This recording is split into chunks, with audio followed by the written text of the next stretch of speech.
Pernahkah kamu ingin menyelam ke bagian samudra yang paling dalam? Nah, hari ini kamu akan punya kesempatan mewujudkannya. Sebelumnya, seberapa lama kamu mampu menahan napas? Tidak terlalu lama. Tenang, jangan khawatir. Silahkan naik kapal selamku dan ikutlah denganku dalam perjalanan menuju kedalaman. Siap? Oke, ayo menyelam. Saat ini, tepat di bawah permukaan, kamu melihat banyak makhluk hidup berkeliaran di sini. Banyak sekali ikan dan hewan laut, serta halo, orang-orang yang sedang berenang melambaikan tangan ke kita. Tapi kita tak akan berlama-lama di sini. Dadah! Pada kedalaman 20 meter, ada dunia baru yang terbuka di depan matamu.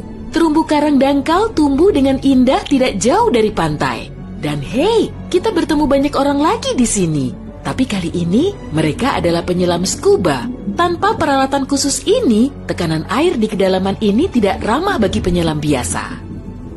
40 meter adalah kedalaman tempat kita berpamitan, bahkan kepada penyelam rekreasi. Ini adalah batas maksimum yang diizinkan untuk mereka. Selamat bersenang-senang, teman-teman. 60 meter, dan kita bertemu orka pertama. Paus ini mendiami perairan yang relatif dangkal di hampir semua laut dan samudra di dunia. Tahukah kamu bahwa orka adalah predator puncak? Artinya, orka tidak punya musuh alami dan tidak ada yang bisa mengalahkannya. Pada kedalaman 70 meter, kita bertemu dengan hiu paus, spesies ikan terbesar yang diketahui dunia dengan berat mencapai 60 ton. Umurnya pun lumayan panjang, semoga panjang umur selalu ya. Hiu paus bisa hidup sampai sekitar 130 tahun. Sekarang, lihatlah keluar. Jika kamu melihat penyelam scuba, artinya dia adalah seorang profesional. Karena pada kedalaman 100 meter, mereka harus sangat berhati-hati agar tidak terkena penyakit dekompresi. Penyakit ini terjadi jika kamu naik terlalu cepat ke permukaan. Dan jika beruntung, kamu juga bisa melihat gurita Pasifik raksasa. Dia tinggal di perairan dingin mulai sedalam ini dan sampai kedalaman 2000 meter. Sekarang, kita memasuki bagian samudra yang gelap. Pada kedalaman 150 meter, hanya 1% cahaya dari permukaan yang sampai ke sini. Sisanya diserap oleh air. Segala sesuatu yang lebih dalam dari sini akan menjadi semakin gelap. Hei, lihat! Pada kedalaman 200 meter, ada oarfish raksasa yang mengitari kapal selam kita. Makhluk ini diyakini sebagai penyebab dari semua penampakan ular laut. Dan banyak yang salah kaprah. Terkadang, mereka berenang ke permukaan dan menakuti para pelaut dan perenang. Tidak heran, panjang ikan ini bisa sampai 11 meter. Pastinya cukup untuk membuat bulu kuduku berdiri. Oke, sekarang kita berada di kedalaman 300 meter. Dan sebentar, makhluk besar apa yang ada di luar sana itu? Oh, aku tahu. Itu kepiting laba-laba Jepang. Kamu bingung kenapa laba-laba? Tuh, lihat saja kaki mereka. Dan jawabannya akan datang kepadamu tanpa butuh petunjuk lain. Omong-omong, kaki-kaki ini juga yang mendominasi ukuran makhluk ini. Tubuh kepiting seperti ini biasanya hanya selebar setengah meter. Mari masuk lebih dalam. Dan di kedalaman 500 meter, kamu akan melihat paus biru terakhir. Tidak, bukan paus biru terakhir di dunia. Maksudku, ini adalah jarak terdalam yang bisa mereka tempuh. Paus biru tidak benar-benar perlu menyelam sampai sedalam ini untuk mencari makanan yang sudah berlimpah di perairan dangkal. Tapi mereka masih mampu. Sepertinya mereka hanya ingin memamerkan kehebatan. Mau bagaimanapun, mereka adalah makhluk terbesar dalam sejarah bumi, baik di samudra maupun di darat. Shh, kamu mendengar ini? Ini adalah suara yang dibuat paus sirip untuk berkomunikasi dengan teman-temannya dari jarak berkilo-kilometer. Mereka bisa melakukan ini berkat saluran shofar atau saluran laut dalam yang umumnya dimulai dari 600 meter, tapi kedalamannya dapat bervariasi. Ini adalah lapisan air yang kecepatan suaranya paling rendah dan gelombang suara dapat bergerak ribuan kilometer sebelum menghilang. Pada kedalaman 830 meter, kita telah mencapai titik tempat Burj Khalifa, gedung tertinggi di dunia. Tidak akan mungkin menunjukkan ujungnya ke permukaan jika diletakkan di bawah air. Hei, ayo kita coba. Sekarang kita memasuki bagian samudra yang sangat menarik. Di sini tidak ada sinar matahari dan banyak makhluk aneh berkeliaran. Salah satunya adalah cumi-cumi raksasa. Ya, yang luar biasa besar itu. Dia mendiami kedalaman 900 meter. Bayangkan makhluk dengan mata sebesar frisbee. Paus sperma memburu monster ini, tapi mereka dijamin mampu melawan balik. Melihat mereka bertemu adalah pemandangan yang menegangkan. Dan disinilah kegelapan pekat akhirnya menyelimuti kita. Zona tengah malam. Tekanan di sini sangat besar, sehingga jika kamu entah bagaimana bisa sampai ke sini tanpa kapal selam, kamu akan hancur dalam beberapa detik. Dan lebih malangnya lagi, tanpa melihat apapun, pasti tidak mau kan? Kembali ke topik. Di kedalaman 1100 meter terdapat Mata Barat, salah satu gunung berapi samudra terdalam di dunia. Letusan terakhirnya terjadi pada tahun 2009 dan bahkan direkam oleh kendaraan yang dioperasikan dari jarak jauh. Di kedalaman 1280 meter, kita melihat hiu putih besar yang ganas. Predator ulung ini adalah jagoan di kedalaman ini. Penglihatan mereka agak buruk dan mereka bergerak menggunakan indera penciuman. Jadi, mereka sama sekali tidak membutuhkan sinar matahari untuk memburu mangsa. Aku tidak melihatmu, tapi tetap akan memakanmu. Selain itu, penyu belimbing, penyu terbesar di dunia, menyelam di kedalaman yang sama. Apa mereka sengaja menyelam sampai sini untuk bermain dengan hiu putih besar?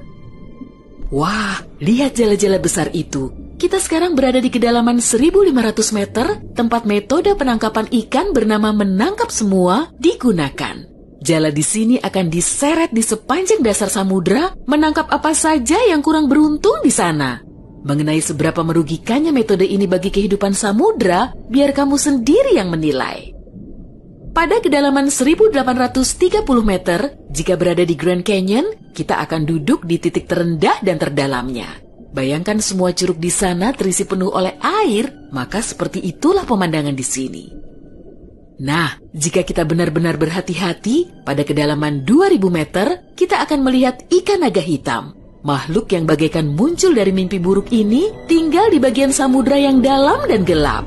Dan percayalah padaku, lebih baik dia tetap di sana. Bentuknya mirip makhluk dari film horor dan aku lebih suka jika kita tidak berpapasan dengannya di permukaan. Pada kedalaman 2250 meter, kita harus berpamitan dengan paus sperma. Ini adalah titik terdalam yang bisa mereka selami. Dan mereka memang tidak punya urusan untuk menyelam lebih dalam lagi. Mungkin kalau mereka berburu ikan naga hitam, atau justru mereka yang diburu. Mustahil, perbedaan ukuran mereka terlalu besar. Panjang paus sperma bisa mencapai 19 meter, yang menjadikannya paus bergigi terbesar di dunia. Tidak banyak makhluk laut bisa melawannya. Semoga kapal selam kita punya lampu sorot yang kuat ya, karena tanpanya kita tidak akan bisa melihat keindahan terumbu karang samudra dalam yang super indah di kedalaman 3000 meter. Terumbu karang ini dapat ditemukan di setiap samudra dan sayangnya tidak bisa dilihat tanpa peralatan khusus untuk menyelam di samudra dalam. Oke, mari terus melangkah lebih dalam. Dan di kedalaman 3.700 meter, kita mencapai kedalaman rata-rata samudra dunia. Mulai sekarang, perjalanan menuju kedalaman yang sebenarnya dimulai. Dasar samudra rata-rata telah kita lewati, jadi sekarang saatnya menyelami celah terdalam. Pada kedalaman 4.500 meter, monster dari mimpi buruk terburukmu muncul di sini. Anglerfish misalnya, akan membuat siapapun bergidik ngeri. Giginya yang panjang dan bengkok, serta antena di kepalanya untuk memikat mangsa, sudah cukup untuk menimbulkan rasa takut, bahkan di hati orang-orang yang paling berani. Tapi yang lebih mengerikan, mungkin adalah makhluk yang disebut swallower hitam. Itu adalah monster mirip belut yang memiliki perut super elastis dan mampu menelan mangsa yang ukurannya 2 kali lipat. Lihatlah ke bawah, dan kamu akan melihat bangkai kapal terdalam yang pernah ditemukan. SS Rio Grande di Atlantik Selatan yang tenggelam pada tahun 1941 dan mencapai kedalaman 5.760 meter. Tidak heran, kapal ini baru ditemukan 55 tahun kemudian. Sekarang, bagian samudra terdalam dan tergelap dimulai. Kita menyelam ke Palung Mariana. Menurut pengukuran resminya, Palung Mariana dimulai pada kedalaman sekitar 6.000 meter. Ini adalah area yang paling jarang dieksplorasi dan paling menarik bagi para ilmuwan dan petualang. Apa yang ada di dasarnya? Baiklah, kita akan melihatnya. Tapi selagi masih dalam perjalanan, aku akan menunjukkan hal-hal lain yang ada di sini. Misalnya, ini adalah ikan terdalam yang pernah ditemukan. Namanya ikan siput. Dan dia tinggal di kedalaman 7.900 meter. Tubuhnya tembus cahaya sehingga kamu bisa melihat menembus kulitnya.